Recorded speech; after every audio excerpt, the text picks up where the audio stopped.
কেমন আছো তোমরা?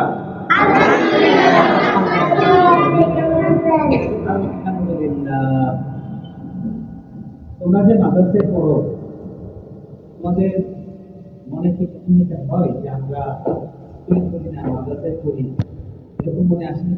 মানে প্রশ্ন মনে কখনো? হ্যাঁ, শোনো, যে স্কুলগুলো আছে সাধারণ সেই স্কুলগুলোতে ইংরেজি পড়ানো হয়, বাংলা পড়ানো হয়, অঙ্ক পড়ানো হয়। আপনাদেরকে ইংরেজি, বাংলা, অঙ্ক, কোরআন পড়ানো হয়। পৃথিবীর শ্রেষ্ঠ জ্ঞান, সব জ্ঞানের মূল কোরআন, কোরআনের কারিমের মধ্যে, ঠিক না? আল্লাহ প্রথমে কি নাযিল করেছেন? কোরআন নাযিল করেছেন। কোরআনের মধ্যে পৃথিবীর এমন কোনো জ্ঞান নেই যেটা নেই। আল্লাহ রাব্বুল আলামিন সেই কোরআন তোমাদেরকে শেখাচ্ছেন।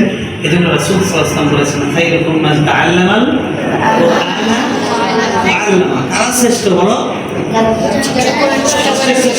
সমাজের মধ্যে ইংলিশ মিডিয়ামে পড়ে কিন্তু কোরআন পড়ে না, তারা শ্রেষ্ঠ, ঠিক না?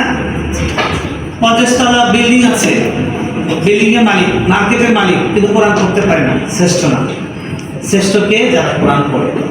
তোমাদেরকে আল্লাহ তাআলা কোরআনের প্রতিষ্ঠানে কবুল করেছেন, আর এমন একটা প্রতিষ্ঠানে কবুল করেছেন যে প্রতিষ্ঠানে কোরআন পড়ার সাথে সাথে তোমাদেরকে আধুনিক শিক্ষা শিক্ষিত করা হচ্ছে। তোমরা যেন যুগের চ্যালেঞ্জ দিতে পারো, এই জাতিকে, এই দেশকে এবং পুরো পৃথিবীকে নেতৃত্ব দিতে পারো, সেরকম করে তোমাদেরকে তৈরি করা হচ্ছে। তোমরা খুশি না? তোমাদেরকে বলবো যে তোমরা এখন থেকে যখনই তোমরা নামাজের পর দোয়া করবে, দোয়া করার সময় এটা বলবে, এই দোয়াটা করবে যে আল্লাহ, এই পুরা পৃথিবীতে ইসলামকে জিন্দা করার জন্য আপনি আমি আপনার গোলাম, আপনি কবুল করেন। পারা যাবে এগুলো করতে? আল্লাহ পুরা পৃথিবীতে ইসলামকে জিন্দা করার জন্য খাদেম হিসাবে আমাকে কবুল করে, আমার ওস্তাদদেরকেও কবুল করেন, আমার বাবা মাকেও কবুল করেন। পারা যাবে ইনশাআল্লাহ? পারা যাবে ইনশাআল্লাহ? একটা শিষ্টাচার বলি। এক নাম্বার হলো, আমরা যে ধরো চকলেট খেলাম, তারপরে বাদাম কি বলে কেক খেলাম, তারপরে পাউরুটি খেলাম, সেটার প্যাকেট থাকে, যেমন দেখায় কথা কথা এই জিনিসটা কি। এখন তোমাকে একটা চকলেট দিলে তুমি বন্ধুর সাথে মুখে দিলে, এই কাজটা কি ঠিক আছে? এই ময়লাটা কোথায় ফেলতে হবে? এই শালটা কোথায় ফেলতে হবে? হ্যাঁ, ডাস্টবিন ছাড়া কোথাও ময়লা ফেলবো না, এটা আমাদের শপথ। ডাস্টবিন ছাড়া কোথাও ময়লা ফেলার নির্দিষ্ট স্থান ছাড়া কোথাও ময়লা ফেলবো না। তোমাদের কার কার মিসওয়াক আছে?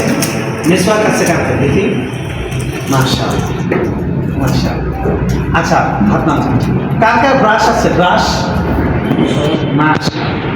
দেখো, একটা দিন এমন যাবে না, সেটা হলো প্রত্যেকটা নামাজের সাথে মিসওয়াক, প্রত্যেকটা ওযুর সঙ্গে মিসওয়াক, আর 2টার সময় ব্রাশ। একটা হলো ঘুমানোর আগে, মানে এরপর আর কোনো খাবার খাবো না, মানে মুখটা দাঁতের মধ্যে আর কিছু লাগানো থাকবে না, পরিষ্কার করেছি এই অবস্থায় ঘুমাবো, তাহলে দাঁত সারা জীবন সুস্থ থাকবে। তো প্রথম হলো ঘুমানোর আগে ব্রাশ করবো, আর সকালবেলা ঘুম থেকে ওই সময় না, ডাক্তার এটা সবাই এটাই করে, ওই সময় মেসওয়াক ব্রাশ করার নিয়ম হলো নাস্তা করার পরে। নাস্তা করার পরে তোমরা যে ওদের ইস্তেঞ্জা করো, ওই সময় ব্রাশ করে নিবে, তাহলে 2বার ব্রাশ। কয়বার? একটা অভ্যাস বললাম, ময়লা যেখানে সেখানে ফেলবো না। আরেকটা বললাম, ব্রাশটা এবং মেসওয়াকটা এই দুটো যথাসময় করবো। পারা যাবে ইনশাআল্লাহ? 3 নাম্বার, শুদ্ধ করে কথা বলার চেষ্টা করবো। কি চেষ্টা করবো? যখন আরবি বলবো, আরবিতে শুদ্ধ বলার চেষ্টা করবো। দেখো, যখন নাজেরায়, মক্তবে, হিফজখানায় পড়া হয়, আমরা জানি যে এখানে ওয়াজিব গুন্না আছে, ইন্না আম্মা ইয়াতাসাআলুন, কিন্তু আম্মা ইয়াতাসাআলুন আলসেমি করে আমরা গুন্নাটা করি না, ঠিক না? কি এই কাজটা করি না আমরা? বলো, স্বীকার করো। আমরা কিন্তু এই কাজটা করি, মানে আলসেমি করে গুন্নাটা করলাম না, আলসেমি করে আমরা মতটা ঠিক মতো আদায় করলাম না। এই কাজটা কখন করবো? যা উচ্চারণ করবো শুদ্ধ করে করবো। কারণ কি? এটা সুন্নাত। আমাদের নবী সাল্লাল্লাহু আলাইহি ওয়াসাল্লাম সারা জীবনে কখনো একটা ভুল বাক্য বলেননি, একটা অশুদ্ধ উচ্চারণ করেননি। তিনি আফসাহুল আরব, পুরা আরব ভাষীদের মধ্যে, আরবি ভাষীদের মধ্যে শ্রেষ্ঠতম বিশুদ্ধ ভাষার অধিকারী। সুবহানাল্লাহ। এগুলো শুদ্ধ ভাষায় কথা বলা সুন্নাত। শুদ্ধ ভাষায় কথা বলা কি? মিসওয়াক যেরকম সুন্নাত, শুদ্ধ ভাষায় কথা বলা কি?